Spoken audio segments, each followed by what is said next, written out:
Þórhildur Þorleifsdóttir, gjörðu svo vel. Já, ágæta ráðsfólk. Kveikja. Ég var í dag. Já, það þarf að gera það eiginlega tvisvar núna í dag.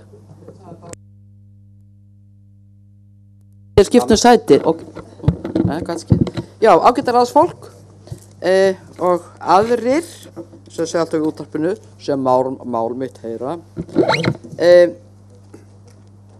Það nú erfitt að koma hér ofan í þessa eldheitu mannréttindaræðunar Freyju og mér var hugsað til þess að eiginlega ætti að senda hann í heimsreisu sem svona mannréttinda sendiherra eins og gert við í ýmsu öðru og mikið lífandi skelfing yrði hún ekki bara góður fulltrúi sjálfra sín og sinna hópa heldur bara mannkynsins alls. Takk fyrir Freyja. Nú var ég bara allt í einu klökk. Ég held ég verða bara slökkva. Jæja, ég jafna mig. Ég ætla aðeins að bara, það er svona umhugsunarefni þetta að lifa með mannlegri reisn. Hver er önnur reisn? Þetta er bara svona, allt í einu eitthvað að spekula við þessu. En þetta er bara svona heimspekilega vangaveltur, hver er hin reisnin?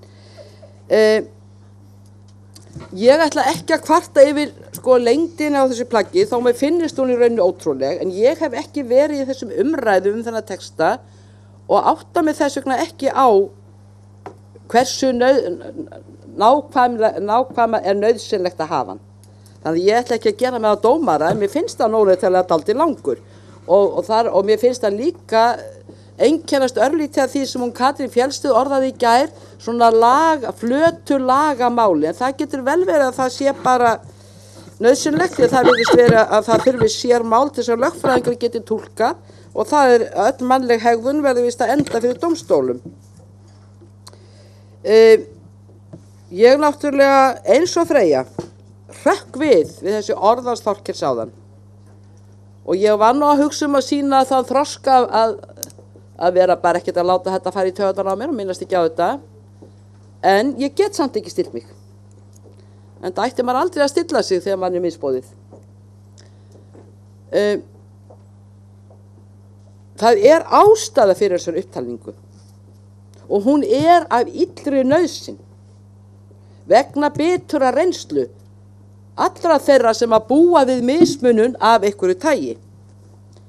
Ég efast ekki að flestir hér inni og flestir í íslensku samfélagi taki heilshugar undir að það beri að stunda jafnrétti í öllu tilliti. Ég efast ekki það. En nú ætla ég að gera eins og kallkyns ráðsfélagar mínir gera gjarnan og ætla ég að vitna í skáldskapinn.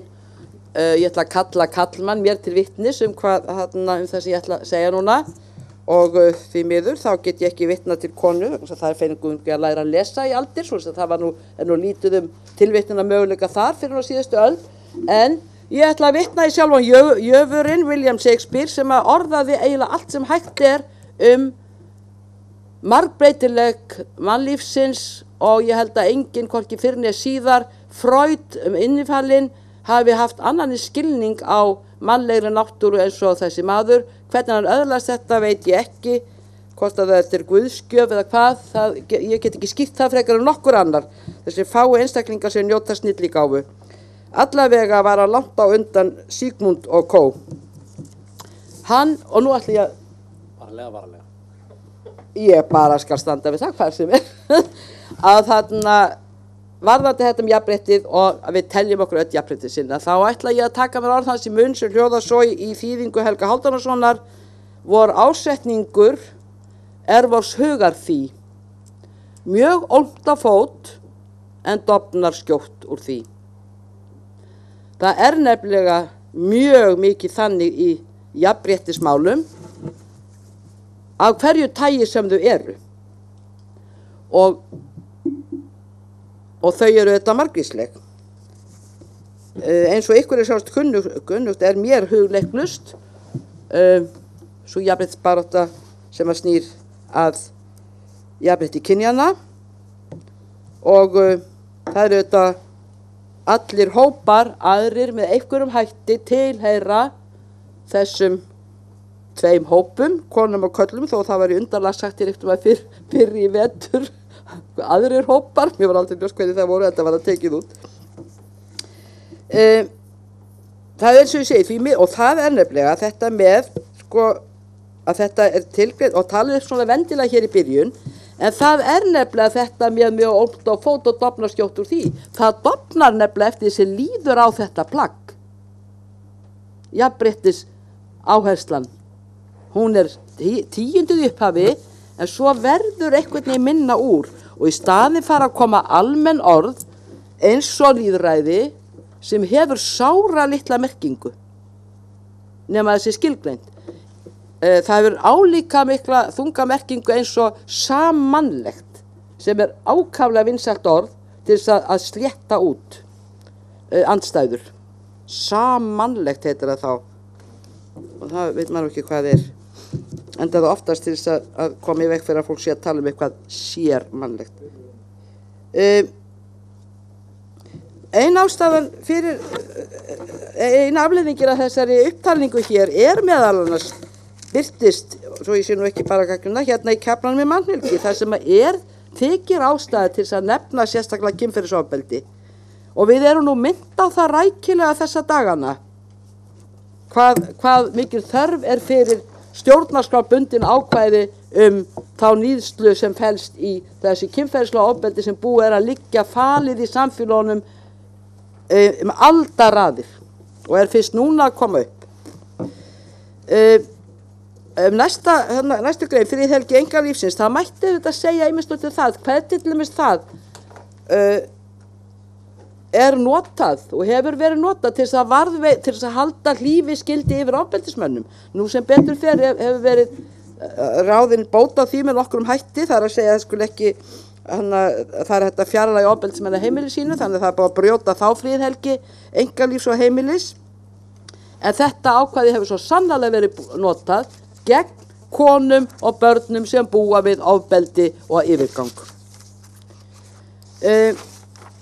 Í kaflanum er réttur barna og mér finnst sko mjög til bóta að hann skuli styrktur, en mér finnst vanta ennþá þarna ákvæði sem að skipta að mér finnst ákvæðlega miklu máli varðandi börn, og það er réttur til þess að, eða nauðsyn þess að verja þau fyrir mjög ofbeldisfullu áreiti.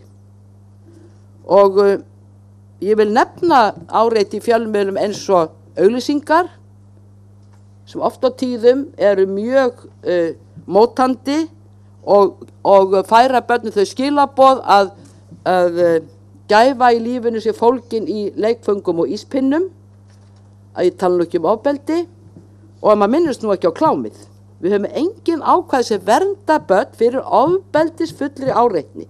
Og mér finnst það vera skyld okkar að sjá til þess að svo sé. Aftur duga engin almenn ákvæði. Þau duga ekki. Þau verða að vera sértæk. Og þetta er meðal annars orðað í fjölmiðlalögum, þá er þetta beinlínis orðað að fjölmiðlum beri og svo framvegis og síðan er upptalning hvernig ber að vernda börn. Og mér finnst full ástæða til þess að eitthvað af því sé tekið inn í stjórnarskrána og hefur reyndar þegar sendt einhverjum tillögur svona aðeins að lúta að þessu, en ég hvet sem við tökum þessa umræðu vernd líkamlega og andlega vernd barna gegn framsetningu eins og ég segja ofbeldisfullar áreitni. Tjáningafrelsið, og hann Andrés minntist á og að það alveg með fullum rétti á eignarhald á fjölmiðlum, og ekki ætla ég að mæla gegn því að það skipti máli,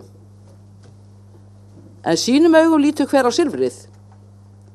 Og það er nú aftur þannig að eignarhald hefur ekki breytt og breytir engu birtingarmynd kynjana í fjölmiðlum. Eignarhald skiptir þar engu máli, þar eru allir jafnir í mismunum. Og þess vegna ítreka ég það sem ég sagði hér daginn, mér finnst að það eigi í varðandi tjáningafrelsi og upplýsingafrelsi að fjölmiðla hvar svo sem þetta á best heima, þá ber ég að ítreka ábyrgð jafnt og frelsi. Og svo ábyrgð lúti að mannréttindum, lýðræði og jafnrétti.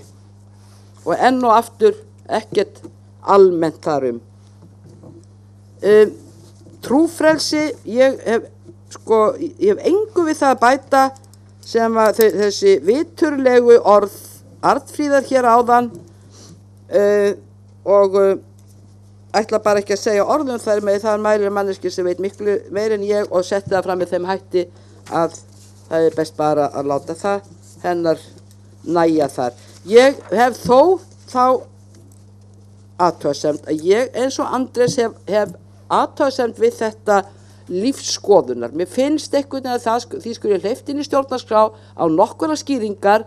Mér finnst að geta orka tvímælis. Því að lífsskoðunar getur verið margar og mismunandi og þær eiga ekki allar jafnmikið rétt á sér til útbreiðslu og stuðnings eða stjórnarskrár verndunar.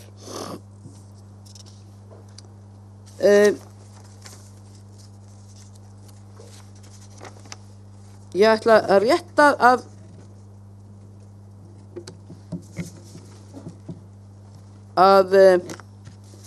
gera hér einmitt aftur athugasemd við 23. grein, bara í þessum sama dúr, þar segir alhliða þroska hvers og eins, gagnrýni hugsun og vitund lýðræðisleg réttindi og skyldur. Ég kissa svona væri bara orðað skýrar. Vitund lýðræði, mannréttindi og jafnrétti, til dæmis. Við verðum að fara að kveða fastar á í þessum málum, Í 24. kaflanum atvinnufrelsi, nú ætla ég að biðja afsökunar. Ég sé að þarna búið fyrirgefið, ég var bara einhvern veginn að lesa, allt í einu var ég að lesa mið, en ekki tillögu, ég biðja afsökunar. Ég ætlaði einmitt að fara að lýsa eftir hvíld, orlof og frítíma og ég fagna því mjög að þetta skulle komið inn, bara ég þakka sérstaklega fyrir. Ég hef gert þetta umræðefni áður, mér þetta ekki þetta gert fyrir mig persónlega, hvað þetta ekki að mér, en ég hef gert hér umræðefni hversu mikið samfélagsmein og ég myndi líka flokka það undir ofbeldi gegn börnum, hvað hér langur vinnutími og mikil vinnudýrkun. En takk fyrir þetta, alveg sérstaklega. Svo það eignarrétturinn. Það nú bara svona gaman aðeins að spekulera í honum, hann eins og friðhelgi einkalífsins hefur nú verið notaður í misskilnum tilgangi og oftar en ekki til að vernda rétt þeirra sem að sterkir eru fyrir. Og þau verðmæti sem þjóðin skapar teljast ekki, flokkast við öðlumst ekki, eða þjóðin öðlumst engan eignarrétt. Það einungis eignir sem þú hefur með einhverjum hætti fjárfest í eða erft sem að þarna eru virtar. Við getum bara tekið kvótan sem dæmi sem allt í einu var farin að njóta friðhelgi eignarréttar. Vegna hefðar einhvers konar hefðarrétt að leiðarljósi, en sem betur fyrir nú verið eitthvað að taka á þessu og ekki að vanmeta það. Aðeins svona til gamans í lokin,